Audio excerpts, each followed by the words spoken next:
Bonjour à tous et bienvenue pour une nouvelle vidéo de présentation de deck. Initialement, je voulais présenter un deck Preston Fairmont qui utilise Cacher son jeu. Voilà, ce deck-là. Bon, ça c'est ce que j'ai fini par obtenir sur le renouveau de Dunwich. Le principe de base du deck, on joue Cacher son jeu. On ne récupère plus de ressources pendant la phase d'entretien, du coup Preston a 2 à chacune de ses compétences, mais à son tour il a quand même 4 ressources à dépenser, ce qui lui permet par exemple de faire 2 attaques à force 6 qui infligent 2 dégâts avec la hache d'incendie. Le deck était amusant à jouer, niveau récupération d'indices, assez fréquemment il se débrouillait bien. Niveau combat, ça allait, mais le deck s'est révélé beaucoup trop faible. En fait, le gros problème de Preston Fairmont, c'est que quand on le joue comme ça, avec Cacher son jeu, plutôt que de le jouer plein de ressources, c'est qu'il n'a des ressources que pendant son tour. C'est-à-dire que pendant la phase d'entretien, vous n'avez rien. Du coup, pendant votre tour, si vous voulez monter à force 6 pour une attaque, il n'y a pas de problème. Par contre, pendant la phase d'entretien, vous avez seulement une volonté de 2. Vous piochez reste pourrissant, vous piochez un -2 et vous prenez directement 3 horreurs. Du coup, en solo,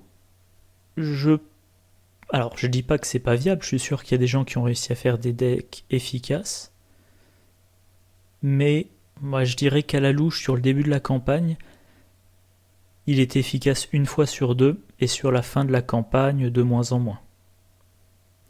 En plus de ça, évidemment, avec ma chance, je piochais toujours sa faiblesse à un moment où je pouvais pas me permettre de commencer à stocker les ressources pour payer pour jouer dette envers la loge. Et sa faiblesse au hasard, c'était une des dernières qui fait que si on n'effectue pas l'action demandée, on récolte 2 expériences de moins. Du coup, campagne perdue lors du 7e scénario.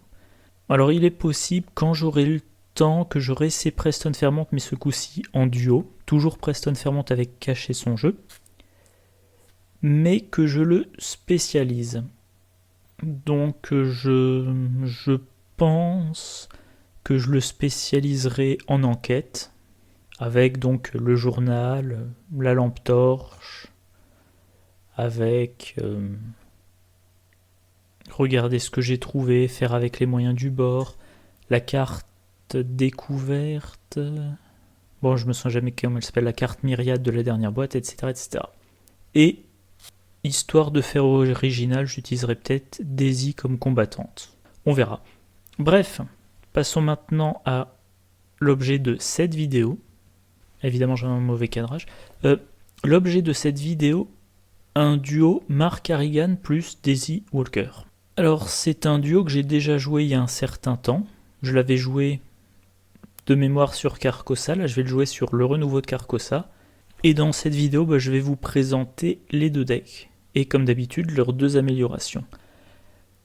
Alors, comme les explications vont être assez longues et que je n'ai pas des masses de temps pour éditer, ce coup-ci, j'ai fait les decks et je vais vous présenter les decks déjà finis.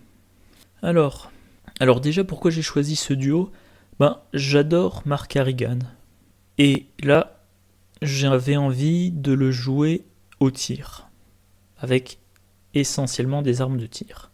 Et Mark Harrigan, pour exploiter sa capacité en plein, il faut le soigner. Et pour le soigner, moi je trouve que, je dis pas que c'est l'idéal, mais en tout cas, Daisy Walker, elle peut utiliser les ouvrages médicaux. Mark Harrigan fait le combat, Daisy Walker pourra aussi s'occuper de l'enquête. Je l'avais déjà utilisé je l'avais déjà joué avec Caroline Fern, qui s'occupait de soigner les horreurs, et éventuellement, qui était efficace surtout pour le soin d'horreur et éventuellement Mark Harrigan pouvait essayer de transformer quelques dégâts en horreur, ou alors tout simplement Caroline faisait du soin à la fois de dégâts et d'horreur, par exemple avec premier soin, amélioré. Mais voilà, là, Daisy Walker. Alors j'ai choisi arbitrairement Daisy Walker, investigatrice principale du coup, celle que je vais vous présenter. Donc voilà, 0 point d'expérience en duo avec Mark Harrigan, le renouveau de Carcosa. Alors, vu sa capacité spéciale, je me suis pas privé de mettre des livres. Surtout compte tenu du fait qu'un des livres va servir à soigner Mark, que c'est un peu la base du duo.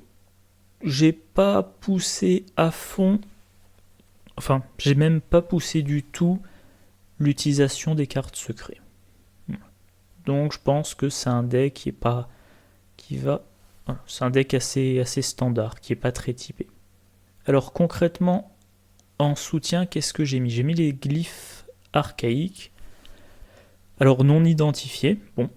Ah oui, du coup, il y a les glyphes archaïques, du coup, il y aura un divulgachage sur leur amélioration, au cas où vous auriez jamais joué la carte.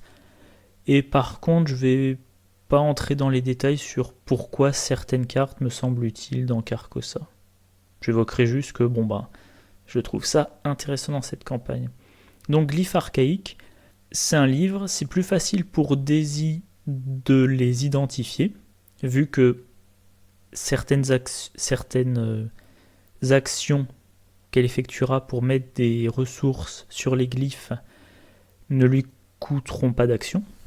Et j'améliorerai les glyphes en, évidemment j'ai pas le nom en tête, la glyphe qui dit découvrez un indice supplémentaire par lot de 2 points de réussite.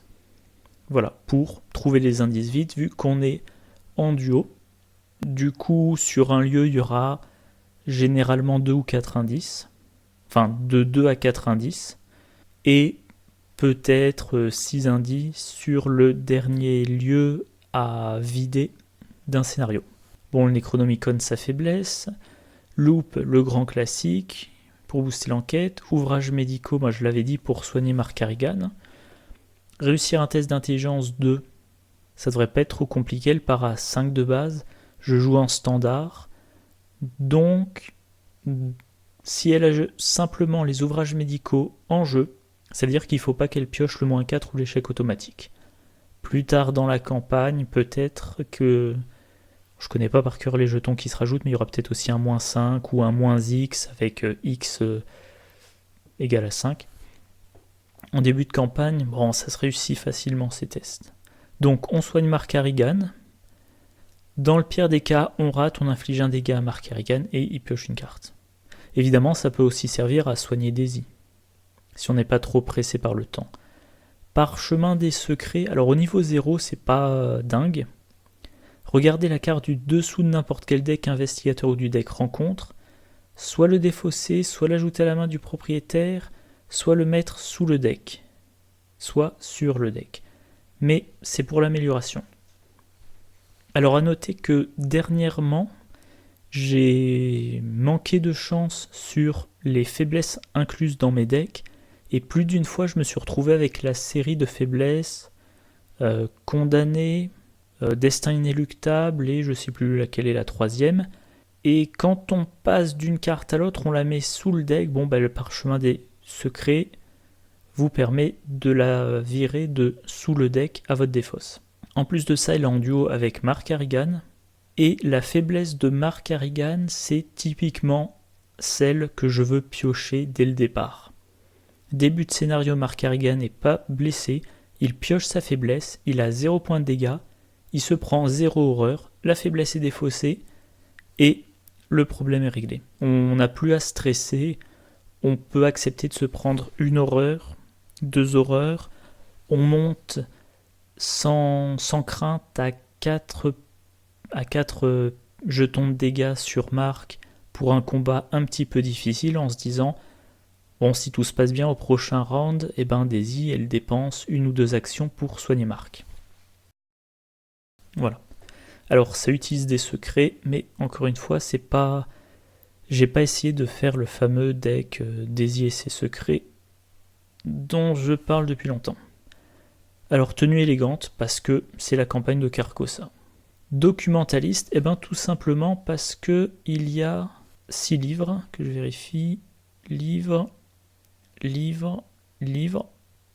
6 livres qu'on veut piocher, un livre qu'on ne veut pas piocher.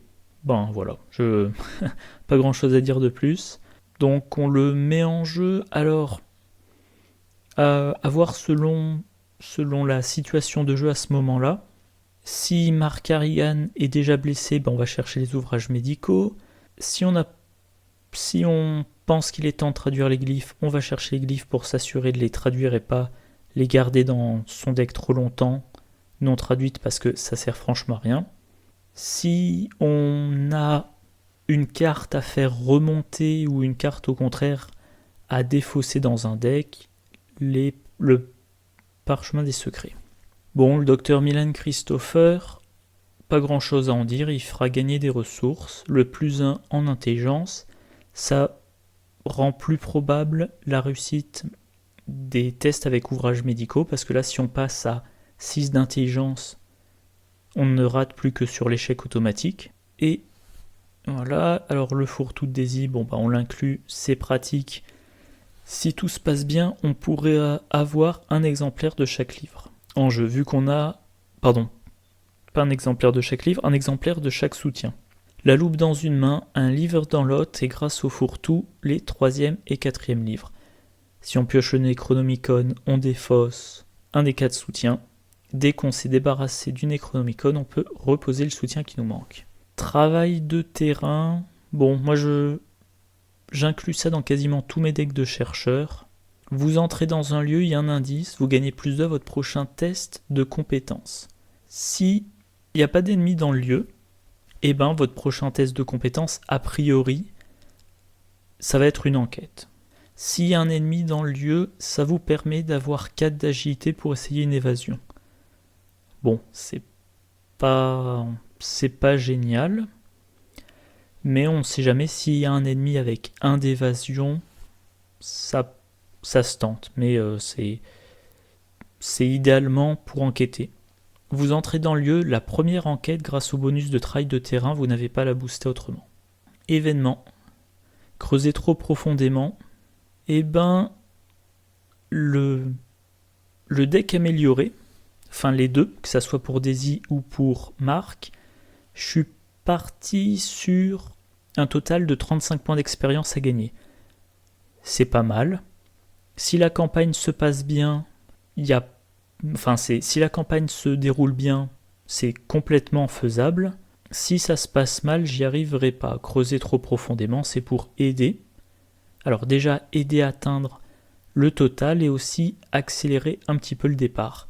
En général, quand je mets cette carte-là dans un deck, je la garde 2 scénarios, rarement plus, parce que plus on avance dans la campagne, plus les scénarios sont durs et moins il est probable qu'on puisse se le permettre.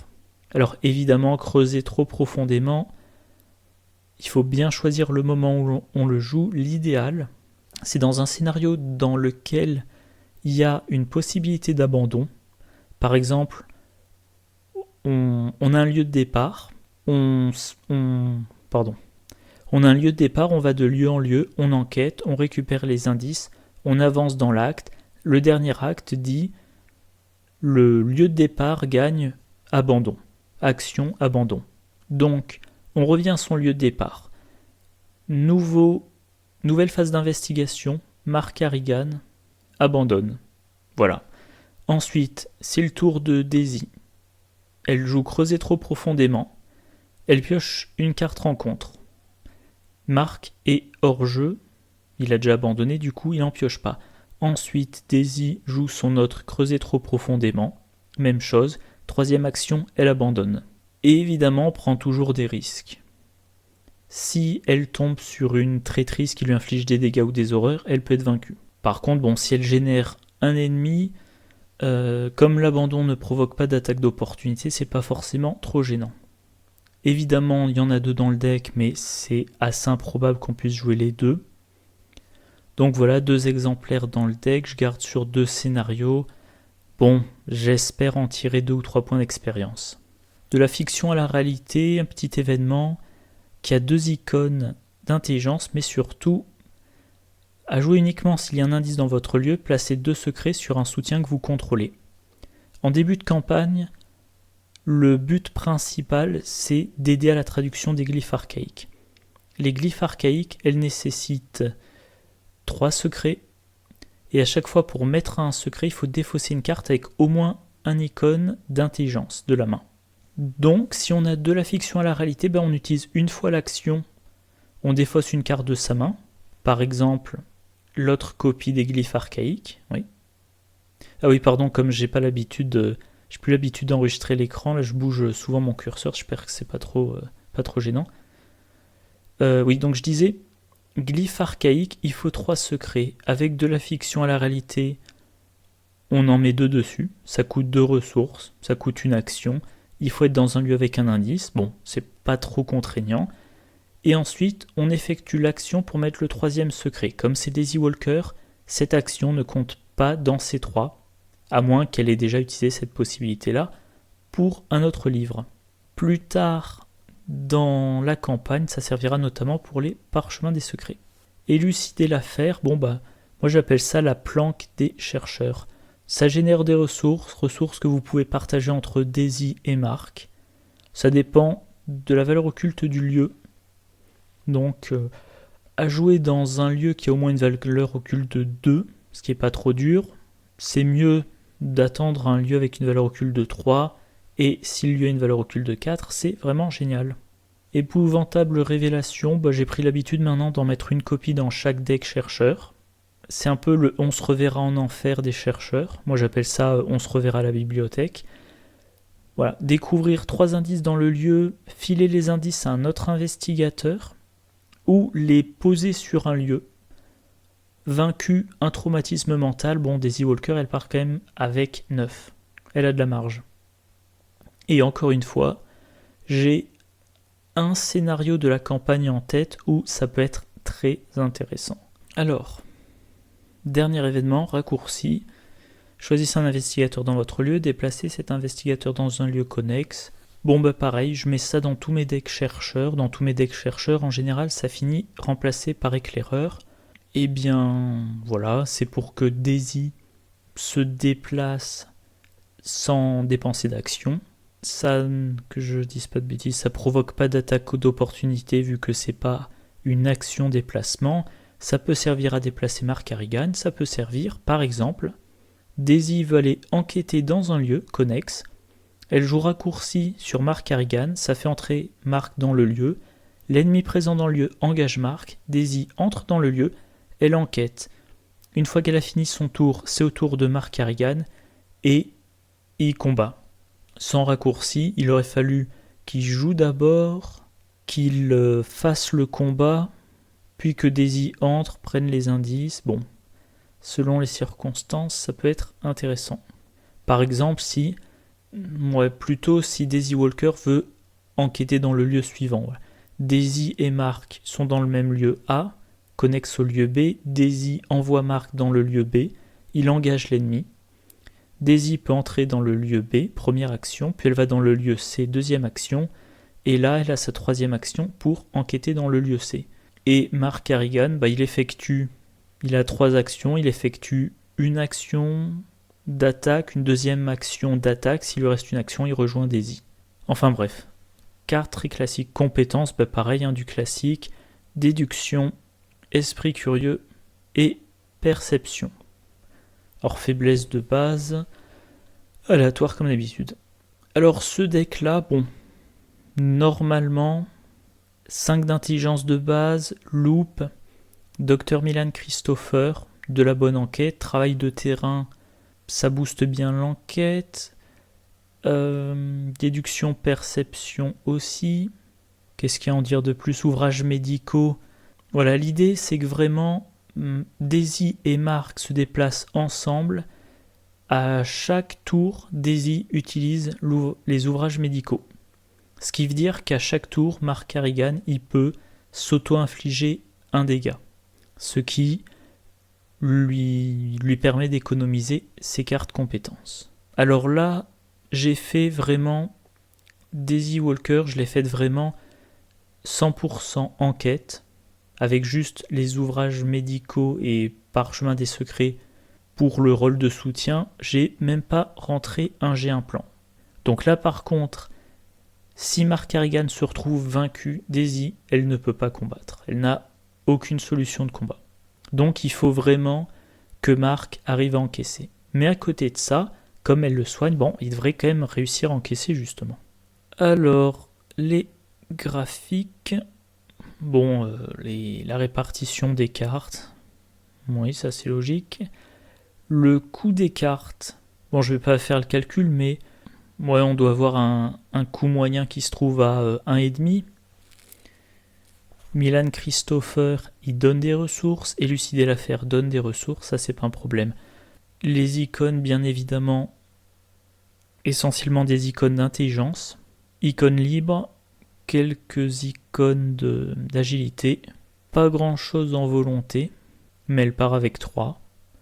Et elle a beaucoup de santé mentale, et en combat c'est anecdotique. Concernant les slots, bon bah 2 fois 2 alliés, et 9 cartes qui occupent un emplacement de main, sachant que si elle a le fourre-tout, elle a l'équivalent de 4 mains, donc ça c'est pas un problème.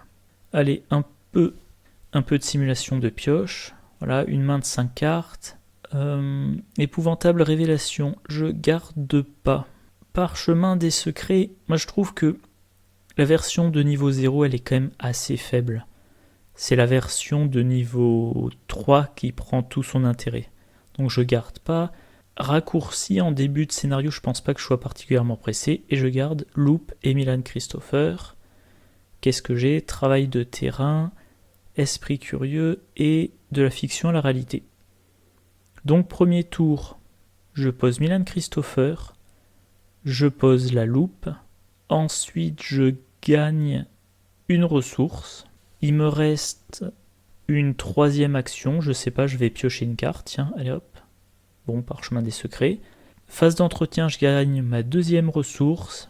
Tour suivant, je joue travail de terrain.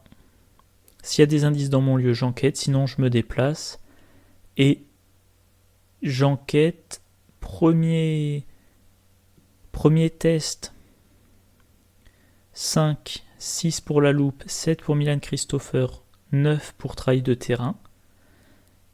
Deuxième enquête, j'ai 7 et éventuellement je peux passer à 8, 9 ou 10 en attribuant les cartes. Autre tentative. Alors là, c'est pas génial. Je vais garder que le documentaliste. Le Necronomicon est remplacé. Alors là, c'est un petit peu faiblard. J'ai le travail de terrain, bon. Mais là, j'ai pas de bonus d'intelligence. Enfin, j'ai la carte perception en main, mais j'ai pas de bonus statique. Allez, un dernier essai. Alors là, je défausse Glyphe archaïque vu que j'en ai un. Je défausse le parchemin. Et c'est tout. Donc là, par exemple, je vais pouvoir jouer les glyphes. Je vais pouvoir utiliser de la fiction à la réalité. Je défausse, mettons, élucider l'affaire. Ça y est, au cours de la première phase d'investigation, j'ai traduit les glyphes. Bon, c'est pas ça qui fera avancer le scénario, mais c'est une bonne chose de fait. Alors passons maintenant au deuxième membre du duo, Mark Harrigan. Alors, comme je le disais, là je l'ai joué essentiellement au tir, sans pour autant essayer de jouer des super combos du genre viseur télescopique, plus bien entretenu, plus une carte de défausse pour défausser l'arme, la remettre dans la main, la rejouer, avoir plein de munitions, etc. etc. Non. Là aussi, un deck sans fioriture, mais j'espère efficace. Alors, comme arme principale, le Colt 32. Ça, j'ai déjà dû le dire dans d'autres vidéos. Quand je joue, par exemple, Roland Banks, si je lui mets un pistolet, je lui mets le 45 automatique. Parce que comme ça, il a sa force de base de 4, l'arme lui donne un +1 et il combat à 5. Enfin, il combat avec force de 5, il inflige 2 dégâts. Mark Harrigan a déjà 5. Du coup, il n'a pas besoin d'une arme qui lui donne plus 1 dégât. Par contre, une arme qui a 2 munitions de plus, c'est toujours ça de prix. Une lampe torche, bon, on sait jamais, mettons qu'un tour il a rien à faire. Thompson 45, plus 2 en force, 5 munitions. Donc là, au total, les armes ont 22 munitions. Si Mark Harrigan pioche toutes ses armes, ce qui est très probable, vu que c'est pas rare qu'il pioche tout son deck, il a le droit à 22 tirs, sachant que chacun de ces tirs fait 2 dégâts sans condition. Sans condition. Dès que l'attaque est réussie, c'est 2 dégâts. Bon, j'ai pas fait de calcul, j'ai pas regardé l'ensemble d'un deck rencontre de scénario pour voir quel est le nombre total de points de vie des ennemis. Et ensuite faire des calculs statistiques en fonction des chances de réussite, combien il faut de munitions pour tuer tous les ennemis du scénario. Mais 22, ça va, je suis assez confiant. Le miroir sacré, j'en ai parlé dans ma dernière vidéo. Enfin, ma dernière vidéo pour moi, mon dernier enregistrement, mais ma prochaine diffusion, si je m'embrouille pas dans les dates. Le miroir sacré, ça occupe un emplacement d'accessoire. Pour Mark Harrigan, il n'y a pas mieux. Et il va se retrouver avec 3 cartes. Tiens, je vais les afficher quand même. Voilà. Voilà, mélodie apaisante. Soigner 2 dégâts ou 2 horreurs, ou une combinaison des deux, parmi les investigateurs et ou les alliés dans le lieu, puis piocher une carte. Quand Mark Harrigan y joue son miroir, il récupère un exemplaire de mélodie apaisante dans sa main, il mélange 2 exemplaires dans son deck. Et ben, encore une fois, du soin de dégâts, ça permettra à Mark d'utiliser sa capacité plus fréquemment, donc de réussir plus de tests. Le soin d'horreur, Daisy n'en a pas, contrairement à s'il était en duo avec Caroline Fern. Du coup, si il s'est pris beaucoup d'horreur, par exemple à cause de sa faiblesse personnelle, mélodie apaisante, c'est pratique. En plus de ça, mélanger 2 cartes à son deck, Mark Harrigan y pioche beaucoup. Alors, c'est vrai que dans cette vidéo, j'ai pas décrit les investigateurs. Je pense pas que je ferai un rajout après, parce que bon, ils sont sortis dans la route de Carcosa, ça fait un moment maintenant. Donc voilà, bon, Mark Harrigan, il s'inflige un dégât direct, il a plus de une compétence, et aussi quand un dégât est placé sur une carte qu'il contrôle, il pioche une carte, limite d'une fois par phase. Donc, Mark Harrigan, quand il a besoin de réussir un test, mettons, de volonté, il s'inflige un dégât pour faire passer sa volonté de 3 à 5. Ce dégât lui fait piocher une carte. Et il épuise son deck très vite. Il se retrouve même assez souvent à défausser des cartes qu'il a en main parce qu'il a atteint sa limite. Donc mélanger 2 mélodies apaisantes dans son deck, elles finiront par remonter, c'est pas un problème. Bandoulière, bon, il a un pistolet qui prend une main, il a la lampe torche qui prend une main, il a la Thompson qui prend 2 mains. Donc la bandoulière, c'est bienvenu pour Colt plus Thompson ou lampe plus Thompson. Et évidemment, ça sera amélioré au niveau 2. L'aventurier, bon, pour du rechargement. Donc là, on en est à 20, je crois que j'avais dit 22. Ouais, 22 plus 6, on en est à 28 munitions. 28 munitions, si on réussit tout, ce qui est quand même illusoire, mais si on réussissait tout, ça ferait 56 dégâts. De façon plus probable, bon, bah vous en retirez un 5e, ça fait quand même quasiment 45 dégâts sur toute une partie. Voilà, flic en patrouille, bon, bah plus en force, la possibilité de faire des dégâts directs. Encore une carte, le niveau 0 sert à réserver l'espace pour le niveau 2. Entraînement physique, bon, des petits boosts de volonté s'il a les ressources, pourquoi pas, mais ça réserve la place pour bien préparer. La lame enchantée, de base, ça inflige un seul dégât. Plus 1 en attaque, donc il attaque avec une force de 6. S'il dépense une des 3 charges, plus 1 en force et plus 1 dégât. Alors, encore une fois, comme j'ai déjà dit dans d'autres vidéos, c'est une arme relique. Et sans divulgacher, il y a des ennemis qui sont sensibles aux reliques. Donc si vous rencontrez un ennemi comme ça, une attaque avec la lame enchantée, c'est pratique. Ça m'est déjà arrivé de me retrouver bête parce que j'avais un combattant qui n'avait rien d'efficace pour lutter contre un ennemi, qui n'était, voilà, un ennemi qu'il fallait attaquer avec une arme spéciale. Voilà, l'arme de base fait 1 dégât, à 3 reprises elle peut faire 2 dégâts. Donc ça vous permet aussi, si vous avez besoin de faire un seul dégât, vous économisez une munition en attaquant la lame enchantée. Typiquement les rats. Les rats de mémoire, ils ont une force de base de... Ouais, ils ont une force de base de 1. Ils ont qu'un point de vie. Eh ben, une attaque à la lame enchantée plutôt que de leur tirer dessus au colt. Et j'ai oublié de le dire tout à l'heure parce que la lame enchantée n'est pas rangée avec les soutiens qui occupent une seule main, vu qu'elle occupe aussi un emplacement d'arcane. C'est une autre carte qui rend la présence de la bandoulière en 2 exemplaires nécessaire selon moi. Une raison de lutter, bon, c'est une petite réserve de 3 santé mentale. Vous pouvez mettre dessus les horreurs infligées à Daisy. Bon, Daisy, elle peut en encaisser pas mal, il vaut mieux garder cette réserve pour Mark Harrigan. Par contre, sur l'ensemble des cartes jouées par les 2 decks, il n'y a rien pour soigner une raison de lutter. Il existe des cartes qui peuvent permettre de retirer les horreurs d'une raison de lutter, mais il n'y en a pas dans ce duo. Du coup, tout ce qui est mis dessus, c'est mis dessus définitivement, et au bout d'un moment, vous allez défausser une raison de lutter.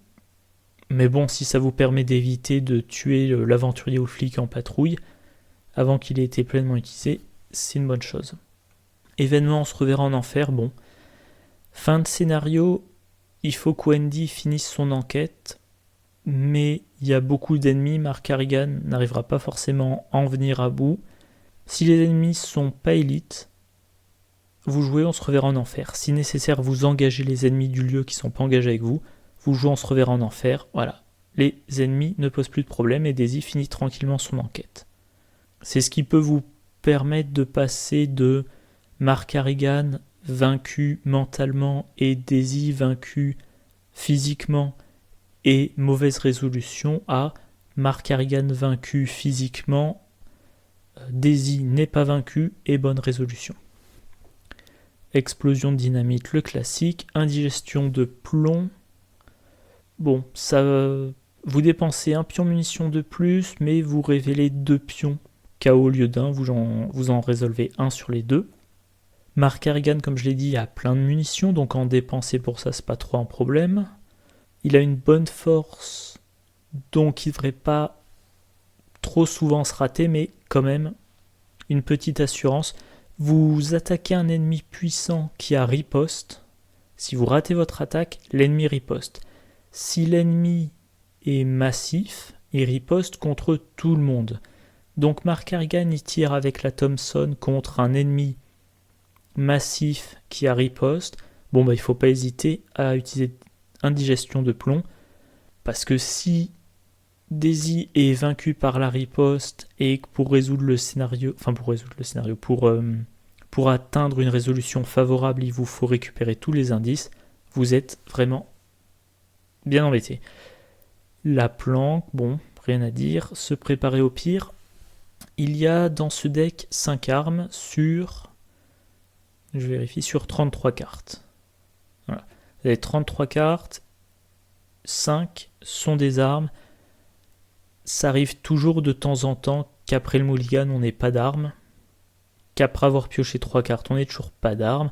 Se préparer au pire, ça donne quand même une chance non négligeable d'en avoir une avant d'avoir encaissé trop de dégâts. Coup vicieux, rien à dire. Cran non plus. Effort de guerre, c'est la carte signature. Prendre l'initiative, bon, 3 icônes libres, toujours intéressant. Il suffit que Mark Harrigan agisse en premier.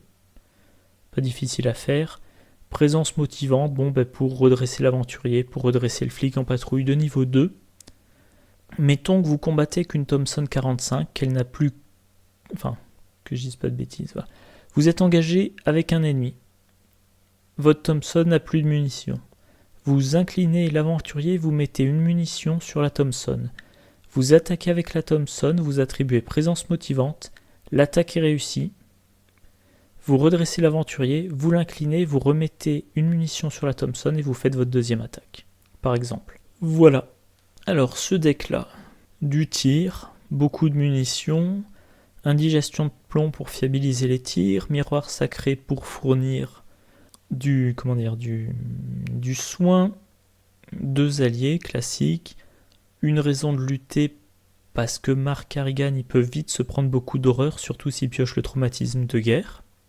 Voilà. Il a utilisé sa capacité 4 fois.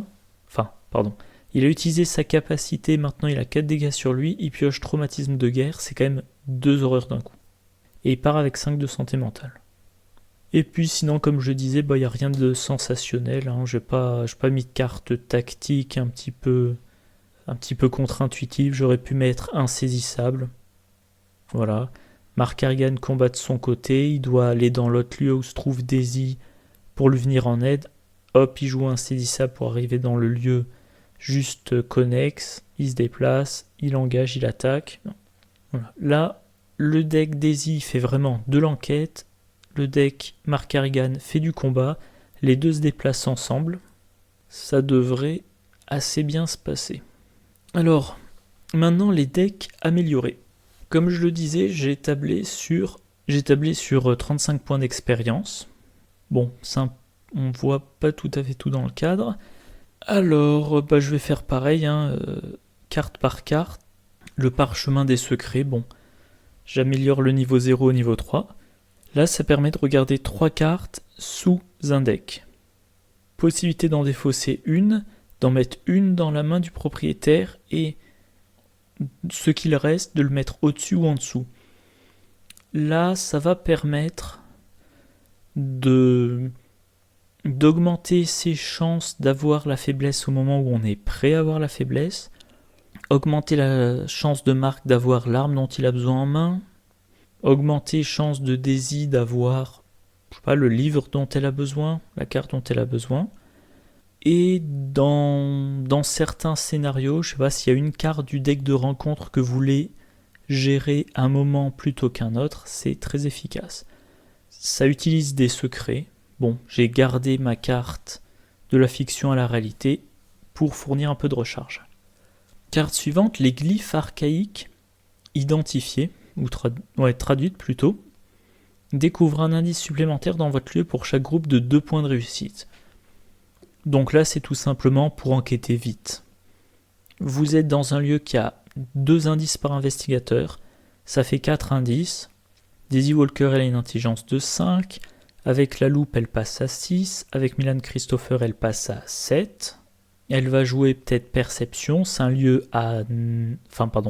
Elle fait son action avec une compétence de 9, mettons que le lieu a une difficulté de 3. Si elle pioche 1-3, elle reste à 6, 6 contre 3, 2 indices en une enquête. Si c'est 1-2, ça fait 7 contre 3, elle a 3 indices d'un coup. Pas grand chose à en dire, c'est cumulable aussi avec déduction. Donc vous êtes dans un lieu à valeur occulte de 3, vous avez en jeu Loupe et Milan Christopher, ça vous fait une intelligence de 7. Vous jouez déduction de niveau 2, vous êtes à 9. Vous piochez, mettons 1-2. 7 contre 3, ça vous fait une différence de 4, l'indice de l'enquête. 2 indices de plus parce que vous avez réussi avec une différence de 4. Et ça active aussi déduction de niveau 2. Donc théoriquement, vous pouvez prendre 5 indices, mais si on n'a que 4 sur le lieu, vous prenez les 4. Vision ésotérique, même idée, pour nettoyer le lieu vision ésotérique, il y a 2 choses. Ça permet pendant tout le tour d'un investigateur de baisser la valeur occulte d'un lieu de 2. Alors, ça va fiabiliser les glyphes archaïques, vu qu'on augmente les chances de... Si vous baissez la difficulté de 2, vous avez plus de chances de réussir avec une différence de 2 à compétence égale. Mais ça peut aussi, comme je l'ai dit, Mark et Daisy se baladent ensemble dans les lieux. Vous jouez ça pendant le tour de Marc dans un lieu qui a une valeur occulte de 2. La valeur occulte passe à 0. Marc, même s'il a que 2 d'intelligence, et bien avec une valeur occulte de 0, tant qu'il pioche pas l'échec automatique, il réussit son enquête. Donc voilà, Marc commence. Pendant son tour, Daisy Walker utilise Vision ésotérique. La valeur occulte du lieu passe à 0. Marc Harrigan fait ses 3 enquêtes, sans dépenser de cartes, sans dépenser de ressources. Si tout se passe bien, il trouve les 3 indices. Ensuite, Daisy joue. Valeur occulte de 2. Bon, probablement elle a une intelligence de 6 ou 7.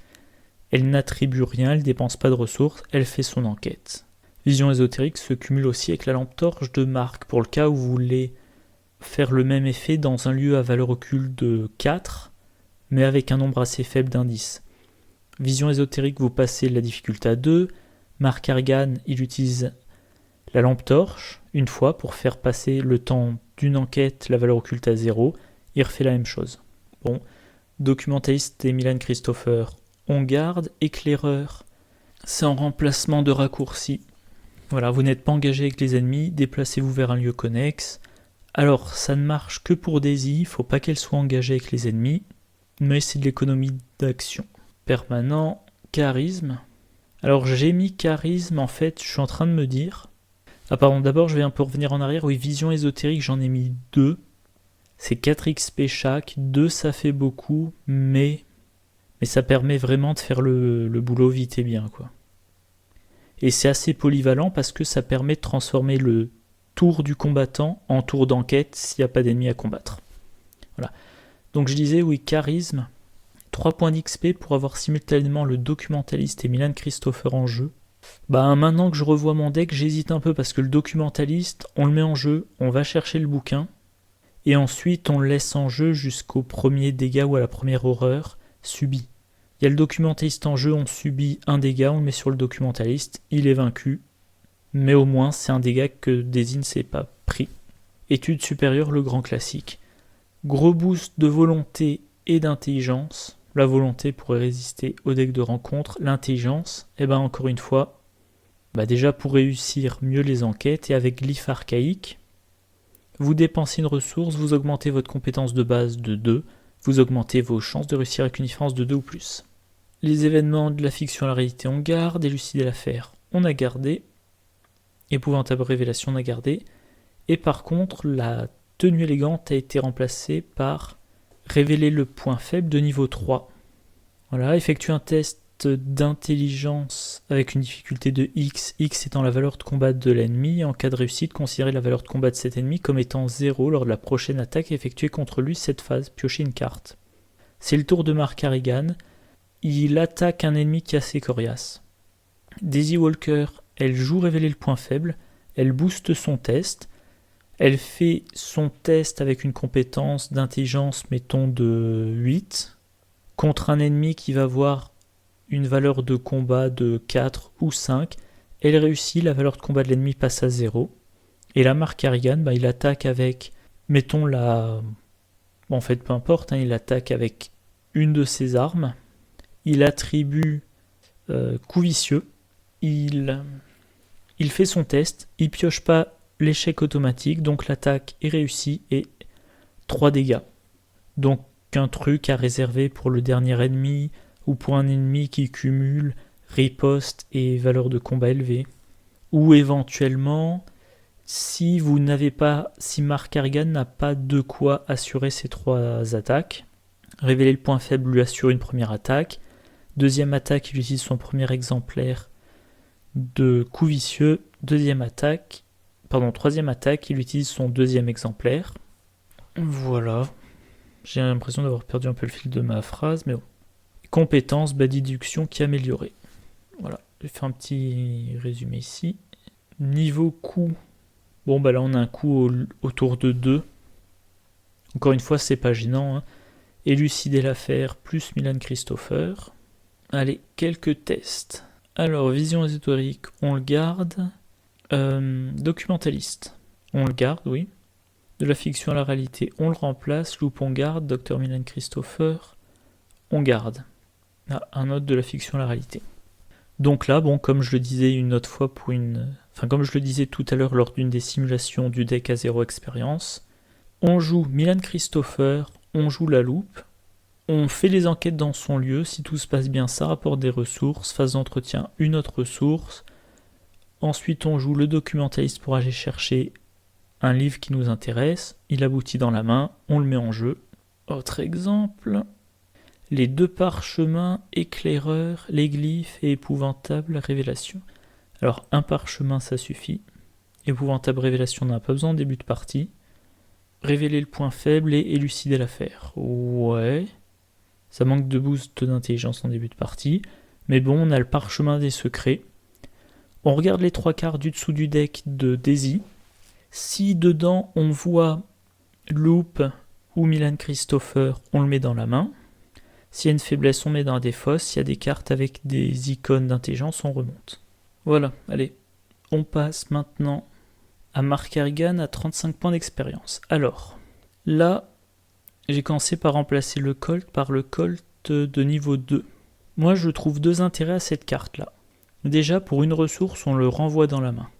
J'ai dit, il y a plein de munitions dans le deck, mais il y a plein de munitions quand on cumule absolument toutes les armes. Et c'est loin d'être garanti qu'on ait toutes les armes à un moment... Enfin, comme Mark Harrigan pioche beaucoup, selon toute vraisemblance, on finira par voir toutes les cartes armes, sauf si on est vaincu très rapidement. Mais à un moment donné, il est possible qu'on ait plus de munitions. Colt 32 de niveau 2, pendant un tour, vous n'êtes pas en train de faire un combat. Qu'est-ce que je disais ? Oui, vous n'êtes pas en train de faire un combat. Vous dépensez une ressource pour le mettre dans votre main, 2 ressources pour le reposer, il a de nouveau 6 munitions. Autre intérêt, 2 icônes de force, j'y reviendrai plus tard. La lame enchantée, je l'ai remplacée par... je crois que le nom français c'est la lame affamée. Alors cette carte-là, déjà elle est aussi relique. Et comme je le disais tout à l'heure, ça présente un intérêt que je ne vais pas détailler ici. Bon, on a le droit d'en avoir qu'une par deck. Une fois de plus, Mark Harrigan, il pioche. Il a de bonnes chances de la trouver. Il a aussi se préparer au pire pour aller la chercher parmi les 9 premières cartes. Le parchemin des secrets de Daisy va l'aider, va augmenter ses chances de la récupérer. Enfin voilà. Combattre, vous gagnez +1 de force pour cette attaque pour chaque copie de soif de sang, je crois. Pulsion de sang. Bon, je sais plus. Bon, Bloodlust, quoi. Cette attaque inflige +1 dégâts. Si cette attaque vainc un ennemi, vous mettez une ressource sur cette carte comme une offrande. D'accord. Donc on met dans le deck 3 copies de Bloodlust. Alors, ce sont des faiblesses. Là pour le coup, on n'a pas spécialement envie que Mark Harrigan les pioche vite. Mais qu'est-ce que ça dit ? Quand on le révèle, on retire 2 offrandes de la lame affamée et on attache Bloodlust à la lame. Si on peut pas le faire, on se prend une horreur, on mélange Bloodlust dans le deck. Alors ça, c'est un peu embêtant de se prendre une horreur. Mais pour ne pas que ça arrive, il suffit de vaincre. Il suffit qu'entre le moment où on pose la lame et le moment où on pioche une faiblesse, une de ces 3 faiblesses, on ait vaincu 2 ennemis. Une fois qu'on a retiré les 2 ressources de la lame, même chose, il faut vaincre 2 ennemis avant qu'on pioche la faiblesse suivante. Mark Harrigan y combat. Alors, à 2 joueurs, c'est peut-être un petit peu ambitieux de supposer que Mark Harrigan va tuer des ennemis comme ça à la chaîne. Bon, après tout, c'est un test, cette carte-là est relativement récente, je voudrais voir ça. C'est vrai que j'aurais absolument pas hésité à 3 ou 4 investigateurs, à 2, je prends un risque. Mais bon, après tout, c'est une arme qui inflige les dégâts 2 par 2. Je vérifie, +1 de force pour chaque copie attachée, donc au début elle fait +0 en force, mais 2 dégâts, puis elle fait +1 en force et 2 dégâts, +3 en force et 2 dégâts. En plus de ça, s'il y a une copie de Bloodlust qui est attachée à la lame, on peut la remélanger dans le deck pour infliger +1 dégât, mais seulement une fois par attaque. Et ma compréhension, alors je crois pas que ça ait été clarifié encore, en tout cas c'est pas indiqué en dessous, ma compréhension c'est que si on remélange un Bloodlust dans le deck, eh ben on ne le compte pas pour le bonus de force. Donc mettons vous en avez 3 sur l'arme, votre ennemi est un peu coriace, vous remélangez une des 3 copies dans le deck, ça vous fait quand même un plus 2 en force pour l'attaque et 3 dégâts. Bon, évidemment, ça permet aussi de ne pas utiliser de munitions. Et s'il n'y a pas encore de Bloodlust attaché à la lame, ou peut-être seulement un, comme ça donne pas un gros bonus de force, et ben c'est peut-être à utiliser pour la dernière attaque contre un ennemi. Ce qui compte, c'est d'avoir vaincu l'ennemi avec cette attaque, pas de lui avoir fait perdre tous ses points de vie avec. Donc votre ennemi a 4 points de vie, vous lui tirez dessus d'abord, et vous essayez de l'achever avec la lame. Si ça se passe bien, vous mettez un marqueur ressources dessus. Si ça marche pas, bah vous retentez avec la lame. La Thompson 45 améliorée, bon, ça va, ça va tout simplement vous redonner plein de ressources. Toutes les munitions dépensées depuis la Thompson sont placées dans votre réserve de ressources en tant que ressources. Alors normalement, ça donne envie de faire des combos, notamment avec bien entretenu. On joue bien entretenu sur la Thompson, une fois qu'elle a plus de munitions, on se débrouille pour la défausser, elle revient dans la main, on la rejoue, et comme ça, la carte se rembourse elle-même, pour ainsi dire. Là, dans ce deck-là, je fais du tir, mais comme je le disais tout à l'heure, je fais pas de combo de tir. Pas de viseur télescopique, pas d'habileté au tir, pas de bien entretenu, pas d'autres améliorations. Je crois que ça s'appelle fiable, non. Et là aussi, comme pour le deck Daisy, j'ai une petite hésitation. C'est si tout se passe bien, ça va générer des ressources. Voilà. Au bout de 5 tirs, on P6 pour poser l'arme, mais au bout de 5 tirs, on a récupéré 5 ressources. Or, dans le deck, là, j'ai aucune carte qui exploite ces ressources, à part le Col 32, qu'on fait revenir dans la main en payant 1. Mais c'est quand même léger. Une autre chose à voir en situation réelle. Bandoulière, je suis passé au niveau 2, pour avoir 4 mains. Donc Col 32, plus la lame, plus la Thompson 45 par exemple. Plus 1 de volonté, ça se refuse pas. Flic en patrouille de niveau 2, un classique, bien préparé. Voilà. Incliné, bien préparé, choisissez un soutien que vous contrôlez, vous gagnez plus X à votre valeur de compétence pour ce test, X étant le nombre d'icônes de compétences correspondantes sur le soutien choisi. Je disais tout à l'heure, le Col 32, il a 2 icônes de force. J'incline bien préparé, je me donne plus 2 en force pour un test. Si je me donne plus 2 en force pour un test comme ça, j'ai pas besoin de blesser Mark Carrigan, j'ai pas besoin de jouer coup vicieux, au moins pour le boost de force. Voilà. Et j'en parlais dans la vidéo, je crois, consacrée à ce pack-là, par de la limite. J'avais listé les soutiens qui ont 2 icônes identiques. Là, dans ce deck, il y a Col 32 qui a 2 icônes de force, lampe torche, intelligence, la lame, plus 1 de force, la Thompson, plus 2 de force, le miroir, plus 1 en volonté, bandoulière, plus 1 en volonté, plus 1 en force, l'aventurier, c'est l'intelligence, flic en patrouille, c'est force ou agilité, bien préparé, il n'a rien, une raison de lutter, c'est de la volonté. Donc voilà, ça fait quand même des boosts assez variés, et il y a 2 fois 2 cartes qui ont 2 icônes de force. En événement, la seule amélioration, c'est de passer de planque à toujours sur ses gardes. Planque, vous jouez, ça vous coûte 1 action et ça vous donne 3 ressources. Toujours sur ses gardes, vous jouez, ça vous prend 1 action, ça vous permet de jouer jusqu'à 3 soutiens de la main avec une réduction de coût, une réduction du coût de 1 pour chaque. Donc si vous jouez toujours sur ses gardes à son maximum, vous économisez 3 ressources et vous économisez 2 actions. Même si vous n'utilisez pas à son maximum, ça peut vous faire, en 1 action, vous posez 2 soutiens et ça vous coûte 2 de moins. Là, je regarde rapidement. Premier tour, on a 5 ressources. Première action, il en prend une 6e. Deuxième action, il en prend une 7e. Il joue toujours sur ses gardes, c'est-à-dire qu'il peut poser 3 soutiens qui ont un coût normal cumulé de 10 ressources. Ce qui fait par exemple le Colt pour 2, plus l'aventurier pour 4, plus le flic en patrouille pour 4. Et donc là, il va tirer avec force 6 pour infliger 2 dégâts, et il a un total de 9 munitions. Et donc là, il va tirer avec force 6 pour infliger 2 dégâts, et il a un total de 9 munitions. Bon, coup vicieux de niveau 2, grand classique. Ah oui, en permanent... Ah, là il y a un truc qui m'a échappé tout à l'heure. En permanent, j'ai seulement mis sans tenir au plan. Ah, là il y a un truc qui m'a échappé tout à l'heure. En permanent, j'ai seulement mis sans tenir au plan, parce que j'aime bien avoir l'aventurier et le flic en patrouille en même temps. Donc là, bah tiens, je vais faire un changement en direct.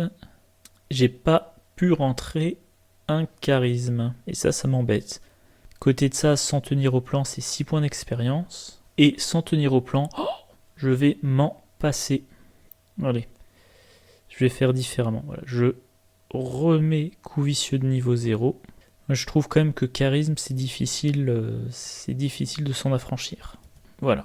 Donc, j'ai économisé 4 points d'expérience en ne... ça m'embête vraiment. Faudrait que je vois si je peux pas grappiller quelque part. Un exemplaire de charisme. Alors, prenant pas coup vicieux de niveau 2, je reste au niveau 0. Si on doit combattre, flic en patrouille éventuellement pour faire des dégâts, 2 Colt 32, 2 Thompson 45, la lame affamée. Si la lame affamée est en jeu, le flic en patrouille, ou alors on l'utilise pour faire le premier dégât, pas le dernier dégât, pour pouvoir vaincre avec l'attaque de la lame. Si la lame n'est pas en jeu, et comme ça je peux cumuler charisme et s'en tenir au plan. Miroir sacré, ça fournit un peu de soins.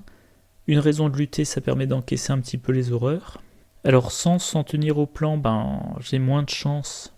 Ce deck, le flic fera plutôt le dernier dégât. Vu qu'à ce moment-là, on s'en moque de comment l'ennemi a été vaincu.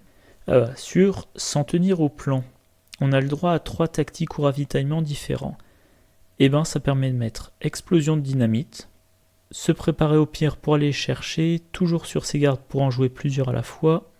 Je vais m'en passer, du coup il me reste 3 points d'expérience. Dès que dans un lieu connexe, ou dans le pire des cas dans son lieu, il y a 2 ou 3 ennemis, même 2 ça suffit, 2 ennemis qui ont 3 points de vie chacun. Si dans votre main de départ vous avez une arme, je vais m'en passer, du coup il me reste 3 points d'expérience, une dynamite. Ou alors s'il y a un ennemi coriace, et il y en a dans Carcosa, se préparer au pire également, et toujours sur ses gardes. Donc, vous commencez la partie, vous jouez se préparer au pire, et vous croisez les doigts, parce que moi ça m'est déjà arrivé plus d'une fois. Après le mulligan, j'ai pas d'arme, je joue se préparer au pire, je regarde les 9 premières cartes, je n'ai toujours pas d'arme. Si à l'issue du mulligan, vous n'avez pas d'arme, avec la possibilité pour vos 2 premières actions de récupérer des ressources. Lors du mulligan, vous conservez cette arme bien sûr, et vous essayez de piocher le flic en patrouille. Si lors de la pioche de la première main, il n'y a pas d'arme, le mulligan va vous servir à récupérer une arme. Si à l'issue du mulligan, vous avez 3 soutiens en main intéressants, vous jouez toujours sur ses gardes. Et éventuellement, vous pouvez aussi commencer par piocher. Alors, si vous avez flic en patrouille dans votre main, vous le conservez bien sûr. Bon, c'est encore une fois, je me répète, mais c'est un deck assez basique. Là, on va faire les tests. La faiblesse, on la remélange. Voilà, alors, vous commencez la phase d'investigation, vous n'avez pas d'arme en main. Première action, vous piochez. Deuxième action, vous piochez. Troisième action, vous jouez se préparer au pire. Ça augmente vos chances d'avoir une arme. Prenant pas coup vicieux de niveau 2, je reste au niveau 0. Il y a un petit problème, c'est qu'il n'y a pas avec ce simulateur de pioche la possibilité de mettre les cartes de côté. Donc là par exemple il m'avait fait piocher se préparer au pire, alors que se préparer au pire n'est pas mélangé dans mon deck vu que c'est sûr s'en tenir au plan. Là si on regarde cette main, il y a quoi? Il y a prendre l'initiative, la lame, la Thompson 45 et le Colt 32 ainsi que l'effort de guerre. Alors, là il y a juste un petit problème. Et comme ça, je peux cumuler charisme et s'en tenir au plan. Si on doit combattre. Bandoulière pour en avoir plusieurs en jeu en même temps. Aventurier pour les recharger. Eh ben le flic fera plutôt le dernier dégât. Vu qu'à ce moment-là, on s'en moque de comment l'ennemi a été vaincu. Et éventuellement, vous pouvez aussi commencer par piocher. Ou alors, s'il y a un ennemi coriace, et il y en a dans Carcosa, une dynamite. Vous commencez la phase d'investigation, vous n'avez pas d'arme en main. Première action, vous piochez. Deuxième action, vous piochez. Troisième action, vous jouez se préparer au pire. Ça augmente vos chances d'avoir une arme. Bon, c'est encore une fois, je me répète, mais c'est un deck assez basique. Là, on va faire les tests. La faiblesse, on la remélange. Voilà, alors, ah ouais, là, il y a juste un petit problème. Mais un petit problème, c'est qu'il n'y a pas, avec ce simulateur de pioche, la possibilité de mettre les cartes de côté. Donc là, par exemple, il m'avait fait piocher se préparer au pire, alors que se préparer au pire n'est pas mélangé dans mon deck, vu que c'est sûr, sans tenir au plan. Là, si on regarde cette main, il y a quoi? Il y a prendre l'initiative, la lame, la Thompson 45 et le Colt 32, ainsi que l'effort de guerre. Alors, si vous avez flic en patrouille dans votre main, bah vous le conservez bien sûr. Si à l'issue du mulligan, vous n'avez pas d'arme, eh ben, vous jouez se préparer au pire. Et vous croisez les doigts, parce que moi, ça m'est déjà arrivé plus d'une fois. Après le mulligan, j'ai pas d'arme, je joue se préparer au pire, je regarde les 9 premières cartes, je n'ai toujours pas d'arme. Et éventuellement, vous pouvez aussi commencer par piocher. Vous commencez la phase d'investigation, vous n'avez pas d'arme en main, première action, vous piochez. Deuxième action, vous piochez. Troisième action, vous jouez se préparer au pire. Ça augmente vos chances d'avoir une arme. Bon, c'est encore une fois, je me répète, mais c'est un deck assez basique. Là, on va faire les tests. La faiblesse, on la remélange. Voilà, alors, ah ouais, là, il y a juste un petit problème. Mais un petit problème, c'est qu'il n'y a pas, avec ce simulateur de pioche, la possibilité de mettre les cartes de côté. Donc là, par exemple, il m'avait fait piocher se préparer au pire, alors que se préparer au pire n'est pas mélangé dans mon deck, vu que c'est sûr, sans tenir au plan. Là, si on regarde cette main, il y a quoi? Il y a prendre l'initiative, la lame, la Thompson 45 et le Colt 32, ainsi que l'effort de guerre. Alors là, j'ai envie de dire, on a trop d'armes. Vu tout ce qu'il y a... Ah, j'ai pas précisé tout à l'heure, je pense, mais dans la campagne de Carcosa, il y a des ennemis sensibles aux reliques, attention petit divulgachage, il y a aussi des ennemis sensibles aux armes à feu. Mais là en l'occurrence, je vais garder je pense la lame. Rien d'original. Pour combattre un gardien qui a la réputation d'être très efficace, pour enquêter une chercheuse qui a la réputation d'être très efficace, toujours sur ses gardes. Bon c'est pareil, il y en a un des deux qui devrait être sur sans tenir au plan, mais supposons que c'est l'autre. Des armes efficace. Alors je sais pas si beaucoup de gens jouent le Colt 32 amélioré, j'ai des doutes. Je sais pas si beaucoup de gens considèrent que la Thompson 45 améliorée est intéressante si on n'a pas une petite combo de récursion des ressources. Mais sinon je pense que c'est du grand classique. Si, voilà, en cours de partie, eh ben, Colt 32 plus le miroir plus la lame, c'est un coup total avec, toujours sur ses gardes, de 4, si je dis pas de bêtises. Enfin, si, peut toujours s'infliger des dégâts pour passer intelligence 4, mais les deux se déplacent ensemble, au maximum. Si un ennemi dans le lieu marque Harrigan l'attaque, en l'engageant ou pas, selon les chances, ça va pas marcher éternellement. C'est pas... Il y a des indices, Daisy fait les enquêtes, elle vous inflige rien. Mark Harrigan, je pense pas qu'il pourra fréquemment aider de toucher l'ennemi et pas Daisy. Une petite remarque au passage, et le reste je vais le remplacer. Et dans certains cas, si l'ennemi est dans un autre lieu, eh ben, il sort du lieu, il laisse Daisy toute seule, il fait son action de combat, ou ses deux actions, et dès qu'il peut, il revient. Alors toujours sur ses gardes, il devrait pas être là.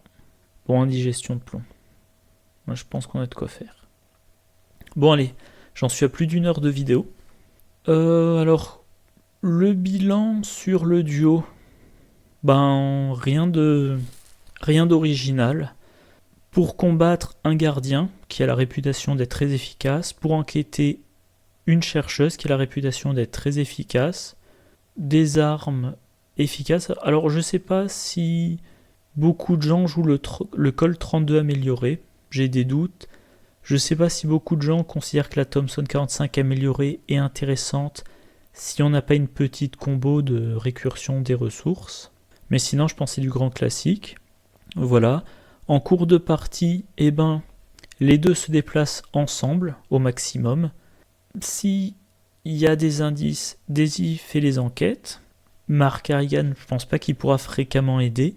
Enfin, si, il peut toujours s'infliger des dégâts pour passer intelligence 4, mais c'est pas, ça va pas marcher éternellement.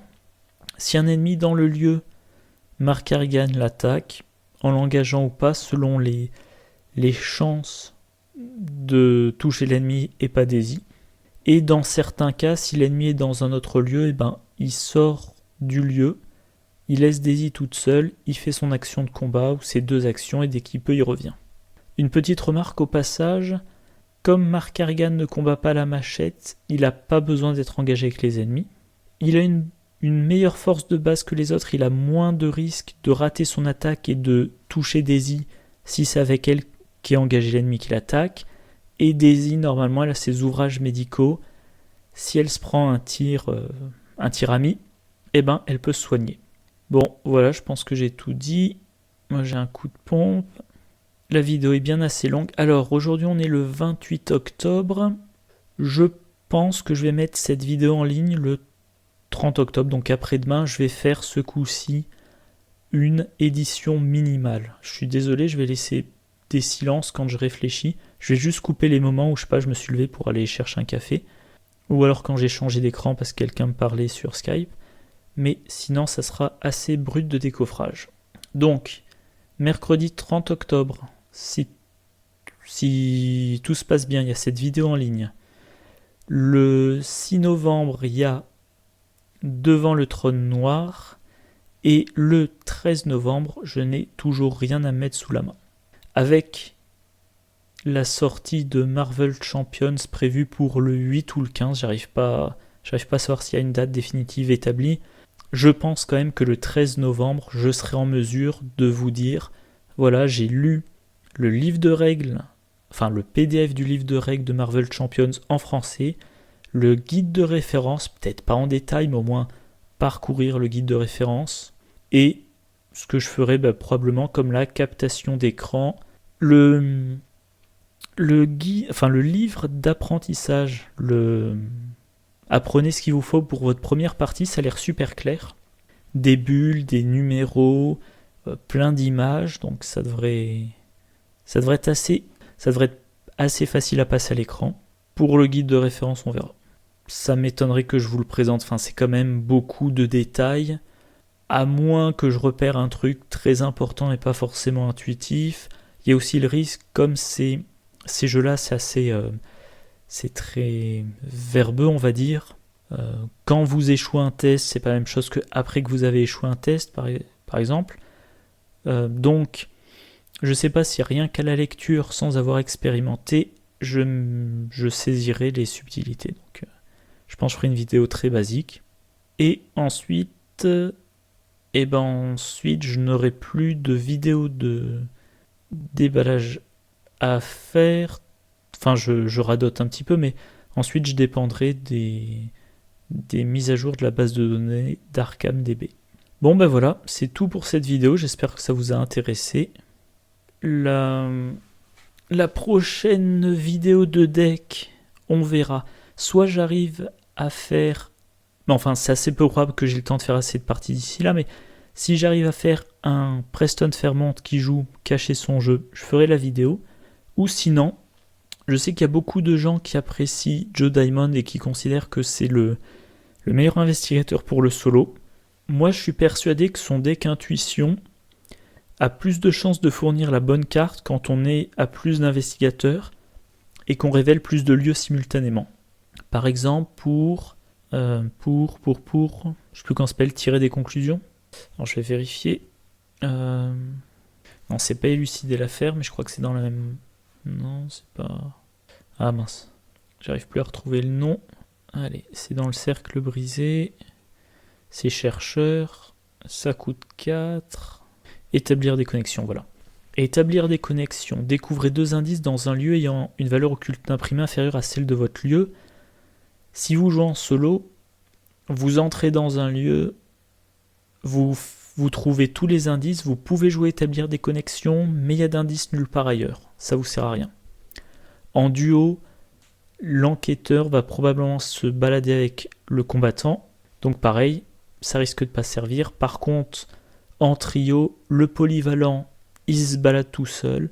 Et le combattant et l'enquêteur principal se déplacent à 2. Et là, pour le coup, ça a plus de chances de marcher.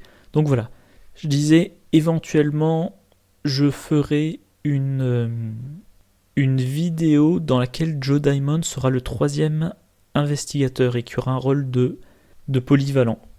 Et tant qu'à faire, j'ai bien envie de faire une équipe de 3 qui soit assez typée force de l'ordre.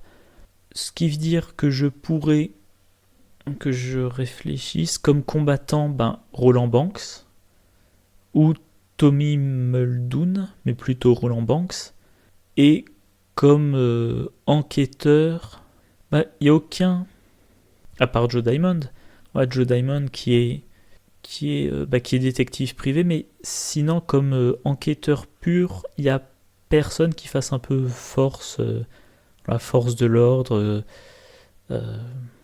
force publique, je sais pas comment dire. Donc peut-être Caroline Fern, ou alors en faisant quelque chose de plus, en gardant la même thématique mais au sens élargi, Rex Murphy que j'ai plus joué depuis très longtemps pour avoir l'agent fédéral qui s'allie avec un détective privé et un journaliste pour mener l'enquête. Donc voilà, ça sera intéressant. Et là, pour le coup, pour changer, vu que cette vidéo de deck, la prochaine, elle sortira pas dans l'immédiat, j'essaierai de vous faire une vidéo, peut-être en 2 parties, mais avec des présentations de résultats. Parce que là, je vous fais des vidéos de deck. En général, je vous présente les decks avant d'avoir pu les jouer, du coup, je peux pas vous donner de retour.